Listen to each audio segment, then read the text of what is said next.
Hi, welcome back to Studio Art Farm. Today I just wanted to go over some color recipes for mixing skin tones. So I just want to put out there that this is my personal palette, and every artist has their own personal palette. Some are very similar, some are the same, and some are totally different. So this is what works for me. This is kind of my staple go-to palette. And of course, lighting will change that. So if I have a darker lighting, I might introduce different colors. Or if I have a really bright, sunny day, or even if there's some funky lighting, casting red or purples in there, I might change up my colors. But just for very traditional, simple, starter, go-to palette, this is where I start. So I want to go over the colors that I've chosen. So this first one here is burnt sienna. Then I have a yellow ochre, dioxazine purple, French ultramarine blue. Both of these are titanium white, but I like to have two separate little squirt outs because I like to kind of pull some for different reasons, and I don't want to contaminate the white. The white gets used the most. So then here I have two reds. The red that I prefer is called Rose Madder, but I don't have that right now, and most people don't. So what I found that works just as well is mixing permanent rose and a little alizarin crimson together, and it makes a really good replacement for Rose Madder. Then over here I have Naples yellow and then cerulean blue. And then in the middle, I have liquin original. I tend to mix a little bit of liquin into all of my piles just because it makes them a little bit more malleable. It stretches the paint out, adds a touch of transparency, and just kind of keeps it smushier for longer. So what I want to start with is called the DNA pile. It's kind of the pile that goes into every other pile. So that's going to be my largest pile. So I'll start with titanium white and then a little bit of burnt sienna. So I want to have kind of like a mid to light value. Then I will go and put a touch of Naples yellow in there. And I forgot to stir these together. So this is my alizarin crimson and rose madder. I'm just going to kind of smush those together. The reason why I like this is alizarin crimson is really transparent and permanent rose is just really strong. So the two of them together really complement each other. So if I take a little bit, but they're really strong, so just a little bit of that. And that's where I'll start. So again, I have titanium white, burnt sienna, Naples yellow, and my rose madder. I'll take a touch of liquid and put that in there. So I'm gonna mash that together until I have a pretty good DNA pile. Now, I don't know anybody else that calls it the DNA pile, but I do, so just because it goes into everything. All right, so there I can start. Depending on your model, you might have someone that's a little tanner or a little lighter or a little bit more yellow. So depending on who you're trying to mix colors for, you would look at this and then look at your model and decide if this is too something. Is this too pink? Is it too dark? Is it too light? Is it too brown?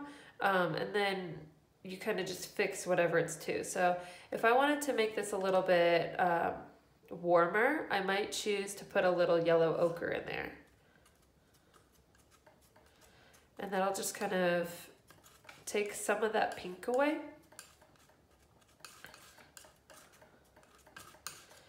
All right, so basically I don't want anything too light or too dark. It should kind of look like makeup foundation, okay? So that becomes the DNA pile. From there, what I'll do is I'll take some of that and I'll make different values. I'll make a little bit darker. So here I go, I'm gonna add more burnt sienna and maybe a little bit of purple, maybe a little bit more red, and maybe some yellow ochre.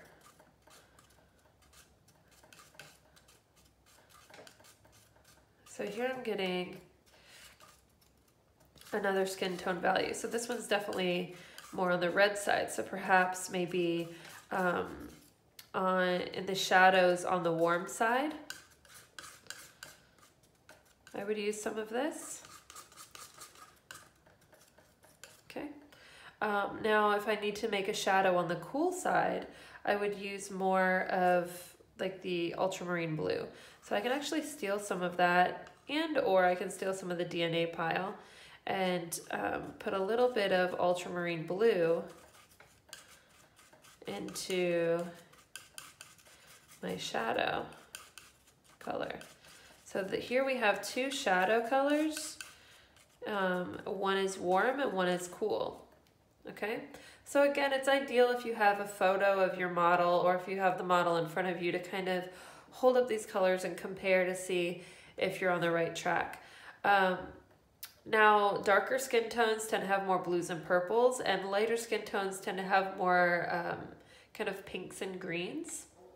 So I just want to make up kind of a green example. So if I take some Naples yellow and a little bit of French ultramarine, this makes a nice green example that you might find in certain areas, maybe in the shadows on the highlight side. Another good green would be the cerulean blue and burnt sienna. This makes a really nice one too. So this is really dark, so you want to think about ways to lighten up your skin tones. I tend to use more of the Naples yellow for lightening because it's really opaque and it lightens without being too ashy. If you put white in your mixtures, it tends to get real chalky looking, and it's just, I don't know, you kind of lose the warmth. So I know it looks crazy. You're probably thinking, why on earth would I ever put these colors in a face? But when you pre-mix all these different values, then when you're painting, you can just grab them and they look really nice together when you mix them kind of alla prima style or all at once. Now I want to get into some more highlight areas. Actually, before I do that, one of my favorite combos is burnt sienna and dioxazine purple. This makes a really beautiful warm shadow. So especially in dark skin tones, this is a winner. It's just really rich. It stays dark without looking dry or ashy. In lighter skin tones, using the burnt sienna and ultramarine blue is kind of a win. So here I can kind of mix this up. So here we're getting really, really dark. So this way I don't have to use any black. Using black in skin tones tends to add like a gray element that's just not really appealing. So these are all different colors I would use in skin. Now we're looking at medium to dark. We haven't done anything really light yet. So if I want to go into the light values, I would go back to my DNA pile, take some of that, and now I'll start adding more white and a little bit of liquin, and just gradually start lightening this. So you might notice that this looks a little pale. I might decide to warm it up. So I have a couple options. I can either do yellow ochre or Naples yellow. My go-to is Naples yellow, so let's see what that does.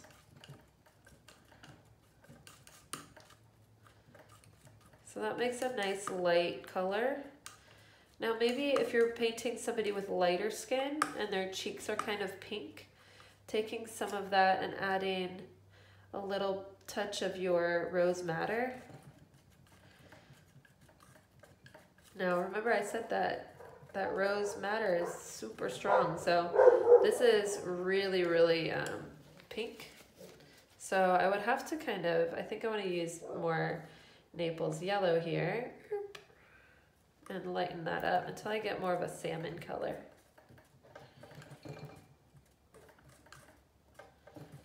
So here's a nice like kind of pink for the cheek area. So we're still kind of, this is still pretty mid value. It's not very light, but I just want to kind of compare. So out of these, they're all a little bit different.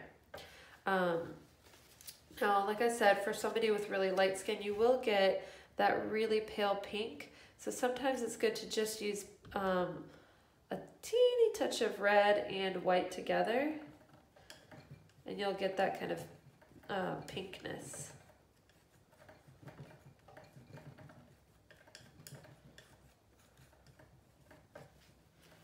That you can use. Now, here is that's more permanent rose. Permanent rose is so beautiful. Let me mix some of that. And it gets that really pretty pink. So this one has more alizarin crimson in there. The permanent rose tends to be more of a cleaner pink. So just not as dingy. And then maybe to add a little bit of warmth to that, I can use yellow ochre, or I can use some burnt sienna. So I can do both. So these are all just kind of different ways that you can play around with your palette. So again, depending on my model, I would be mixing colors and kind of looking at the model and deciding what exactly do I see. So here we're getting really similar again. Now, what happens a lot is I'll get people that just keep piling white into their piles. At that point, when it gets kind of so similar, it's kind of better to just make one giant pile and then pull a little tiny bit of that out and then put a lot of white into there. So here. So here we have a highlight. I hardly ever use white by itself. It's usually tinted with either a little yellow or a little blue or green. So when you have highlights in the shadow side, I'll probably put a touch of blue. That's the cerulean because it's a warm blue. And highlights are warm. So, but this would be more of a highlight in the shadow side. But you can also use the white and a touch of green. And that would be a good highlight for the shadow side.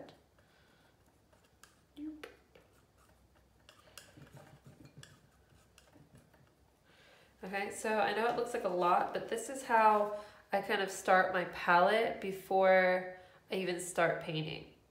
So once my flesh tones are all mixed up, then when I'm painting my model, I usually start with the DNA color, which is the first one, and then I'll start pulling in some shadows, and then highlights are last.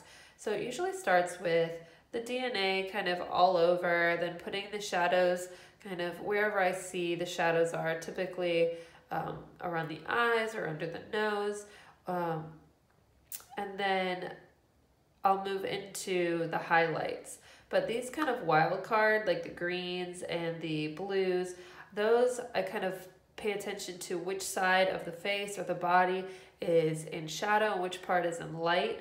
And so I want to pick the cooler tones, so the ones that have more blues and purples, for the shadow side. So out of these greens, I would choose this one because it's a little bit bluer for the shadow side, and I would choose this one because it's a little bit more yellow for the highlight side.